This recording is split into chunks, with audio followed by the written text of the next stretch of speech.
नमस्कार दोस्तों, आप सभी का बहुत बहुत स्वागत है। तो दोस्तों, जैसे कि नवंबर का महीना स्टार्ट हो गया है, तो अभी तक तो अपराजिता में फ्लावर्स आ रहे थे, लेकिन मेरे अपराजिता में इस बार लेट से फ्लावरिंग हो रही है।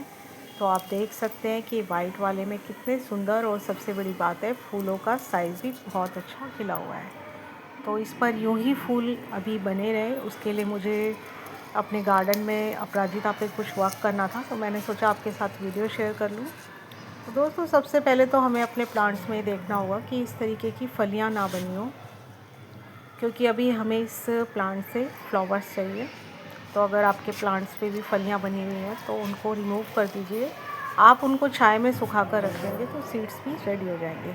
अब ये मेरा डबल पेटल का अपराजिता का है। अब इसका फ्लावर्स तो आ रहे हैं, लेकिन उनका साइज़ इतना बड़ा नहीं है, और कलर भी जिसे कह सकते हैं कि डार्क नहीं है, क्योंकि धूप जो है अभी 2-3 दिन से इतनी अच्छी नहीं आ रही है। तो ये कोई टेंशन की बात नहीं है, जब धूप अच्छी आएगी तो इन पे दोबारा से इनके कलर भी अच्छे हो जाएंगे। तो डबल अपराजिता पे फलियां नहीं बनती हैं, मैं कई बार चेक कर चुकी हूँ। तो आपके पास अगर सिंगल पेटल्स हैं तो आप फलियों को कलेक्ट कर सकते हैं, इजीली फलियां बन जाएगी। दूसरा काम जो आपको आपके प्लांट्स पे करना है, तो अगर प्लांट बिखरा बिखरा सा और पत्तियां झड़ के सूखी स्टेम्स हो रही है, तो आपको इन सबको कट कर देना है। मैं आपको ये प्लांट दिखा रही हूँ, ये इतना लंबा और बिना शेप का, दूसरा पत्तियां भी इसकी कम होती जा रही थी, तो मैंने इसकी बहुत हार्ड प्रूनिंग सी कर दी थी। अब इसमें डेली के 5-6 फूल आ रहे हैं।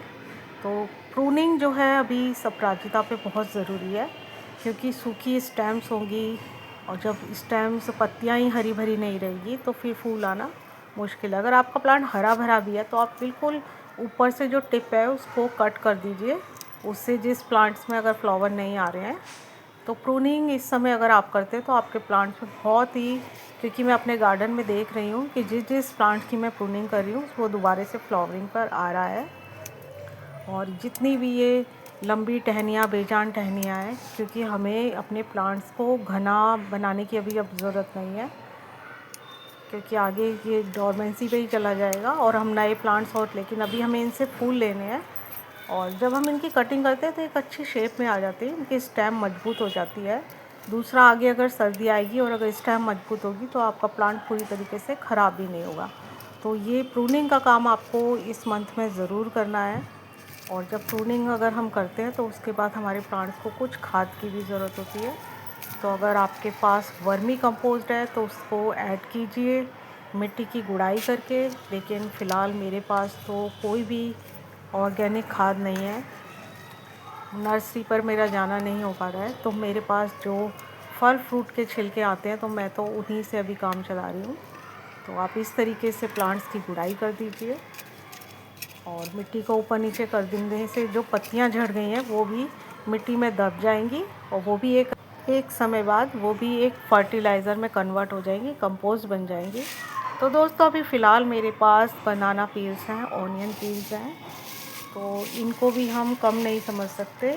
ये भी बहुत अच्छे खाद का काम करते हैं, और मैं तो ज़्यादातर इन्हीं चीज़ों का यूज़ करती हूँ, क्योंकि बार बार नर्सरी से खाद लाना मुश्किल होता है, और इतनी जगह भी नहीं है कि हम खाद बना सकें। तो थोड़ा सा हो सके तो इन छिलकों को सुखा लीजिए। लेकिन मेरे जो प्लांट्स हैं वो टेरेस गार्डन में रखे हुए हैं, तो इतनी जल्दी अगर मैं इस तरीके से भी यूज़ करती हूँ तो फंगस नहीं लगता है। और अगर आपको किसी प्रकार की टेंशन है कि आपका प्लांट ख़राब ना हो जाए, तो बिल्कुल इस तरीके से लिक्विड फर्टिलाइज़र बनाइए। साथ ही साथ उसमें 2 से 3 गुना आप पानी मिलाकर डाइल्यूट करके अपने प्लांट्स को दीजिए।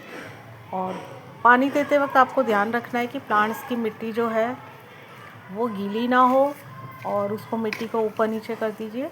और इस तरीके से अगर आप छिलके ऐड करना चाहते हैं अपने प्लांटर में, तो थोड़ा सा इस तरीके से मिट्टी को ऊपर नीचे करके और फिर इन छिलकों को मिट्टी में दबा दीजिए, तो फंगस लगने के चांसेस नहीं रहते। और गुड़हल का प्लांट, जैसा कि मैं हमेशा कहती हूँ कि बहुत ही हार्डी प्लांट होता है, तो उस पर इतनी जल्दी फ़र्क नहीं पड़ता।